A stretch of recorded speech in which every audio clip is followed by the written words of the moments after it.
Good morning, Zion Baptist. Again, grace and peace to you on this Sunday morning. It's an honor to be here. It's an honor to be alive. It's an honor to know that you're still alive. It's a blessing to know that God is still in charge, in spite of everything that we are dealing with and going through. I want to take a few minutes to give a early happy birthday shout out to the mother of our church, Miss Nanny Johnson, who on July the 1st will be turning 100 years old. Amen. 100 years old. Miss Johnson, God bless you. I promised you that when I first got to Zion Baptist 6.5 years ago now, that on your 100th birthday, we were going to party like it was 1999. And all of the things that I miss about not being able to be inside the building,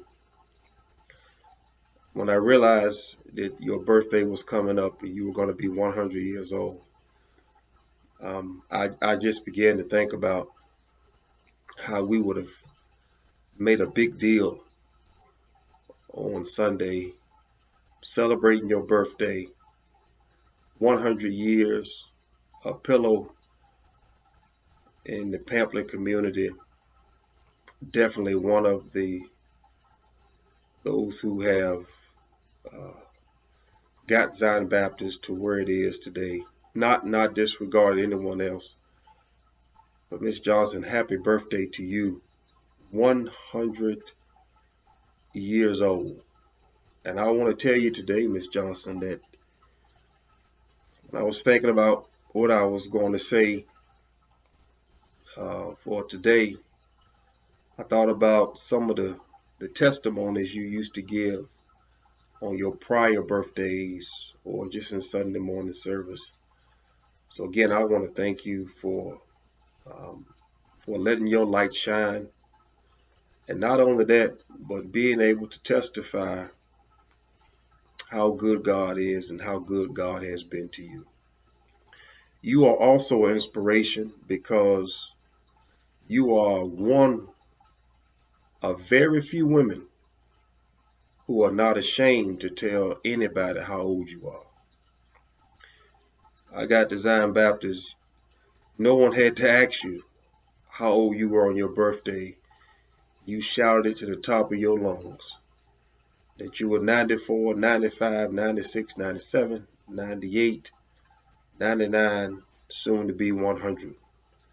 And I often used to tell people all the time, you should not be ashamed of how old you are. That's just a way of God showing you that He's in the blessing business. So God bless you. Happy birthday to you. And I am excited about what God has for you. With that being said, join me in 1 Corinthians chapter 15. 1 Corinthians chapter 15. And I want to look at verse number 10 as I give you a few pointers and tips, inspirations today. 1 Corinthians chapter 15, verse number 10. Listen to what Paul says. Reading from the New and the NIV. He says, but by the grace of God, I am what I am.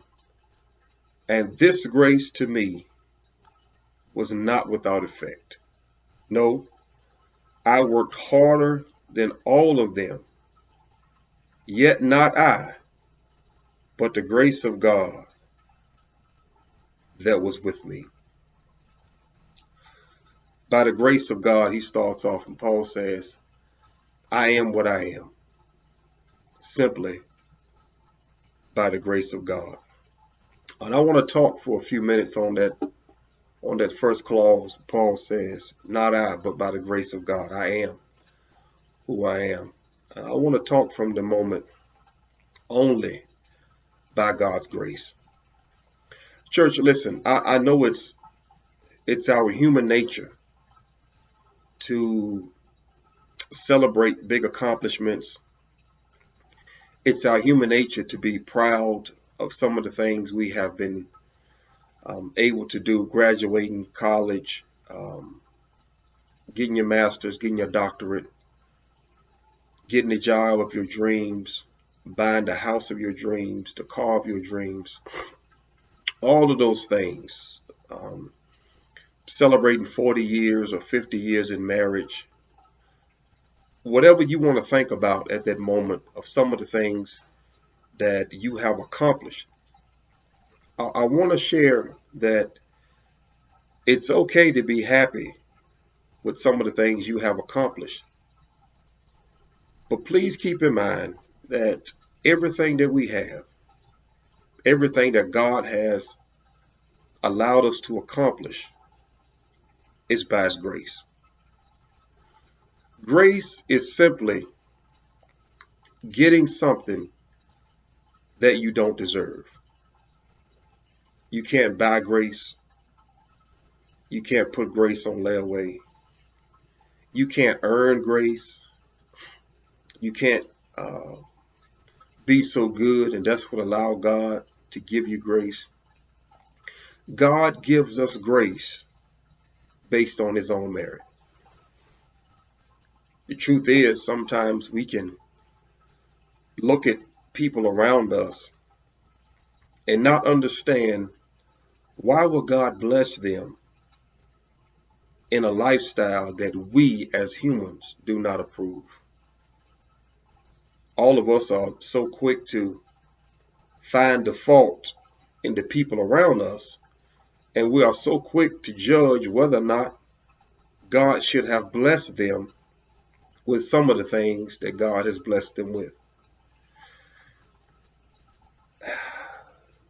Some people have the idea that that God is not fair, that God does things that we don't believe or think He should do, or He gives certain people grace that we don't think deserves grace. Well, let's be honest. I think if we really think about it, all of us should be thankful that God is not fair. What do you mean, Pastor? What do you mean? Why should we be thankful that God is not fair? God should be fair. Think about this. If God was fair, where would you be now in life? If God gave you everything you deserve based on the things you have done, where would you be in life? I'm 43, and I've learned over this journey as a child of God. I'm not necessarily concerned of how God blesses other people, because I know that based on some of my shortcomings, some of the things I've done in my past, I thank God He's not fair. I thank God that instead of punishing me at times when He could have, He extended grace. When I didn't deserve to have the job, He extended grace. We say it all the time that He looked beyond our faults and He met our needs. Church, grace is so awesome that in our weakest moments, in our prayerful moments, God steps in, and when we think we should be punished, God says, I'm not going to punish you. When we think we should be looked over for the blessing, God says, I'm going to bless you anyhow. We can't figure out when and how God chooses to give grace, but He gives it. We look at this text, Paul elaborates even more about grace in Ephesians chapter 2, beginning around verse 4 and 5. But here in 1 Corinthians, Paul is simply saying, I've worked harder than all of the other apostles. I've done everything I should have done. But even along that, I made some mistakes in my life. But on all of his accomplishments, Paul says, it's only by the grace of God. He doesn't take any credit for anything he has accomplished.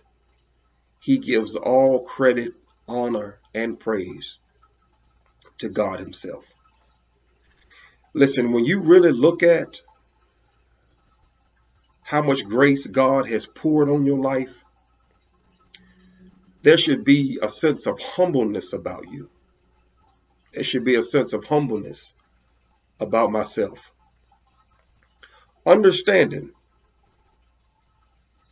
that you are not where you are because of how strong you are, how much money you have, because of who your family is, because of your zip code, because of who you rubbed elbows with. Everything you got, you didn't necessarily deserve it. But God was so gracious and kind and loving that he gave it to you anyway. I thank God every day for every door he's opened. And I have enough sense to know that the majority of the stuff that God has done in my life is not because I made all the right decisions. If I really sit down and thought about it, I probably made more wrong decisions than right decisions. But by the grace of God, he fixed it. It wasn't me making all the right calls. It was God. It's only by God's grace. I opened up giving thanks to the mother of our church and telling her happy birthday. And one of the things I admire about the mother of our church is every opportunity that she used to have when she was able to come to church every Sunday, there was no hesitation on her part of thanking God for his grace and mercy. As time went on, she wasn't able to attend because of some health reasons. But even now, when her family brings her back to church, no one has to ask her to give a testimony. At 99 years old, she's still thanking God for grace. 99 years, she understands I'm not this old because I ate all the right foods. Miss Johnson realizes I'm not about to reach 100 years old because I made all my doctor's appointments. I'm not about to reach 100 years old because I went to church every Sunday, because I taught Sunday school. I've heard her say it and she's convinced. I am where I am in life by the grace of God. And Zion Baptist and everyone who's listening out there, I want to close by saying this. Get off your high horse. It's only by the grace of God. You are who you are, and you are where you are. Don't look down on someone else and say they didn't work hard, because the truth is you took some shortcuts too. Don't look down on them because you have more education than they have. Lord knows. Let's not start telling your story of where you came from. Humble yourself and give God all praise, honor, and glory by his grace, because of his grace. You don't deserve it. You didn't deserve it. You didn't make all the right decisions. You didn't dot every I and cross every T. But God still chose to extend grace on your life. God bless you. I love you. May heaven continue to smile upon you. Be blessed.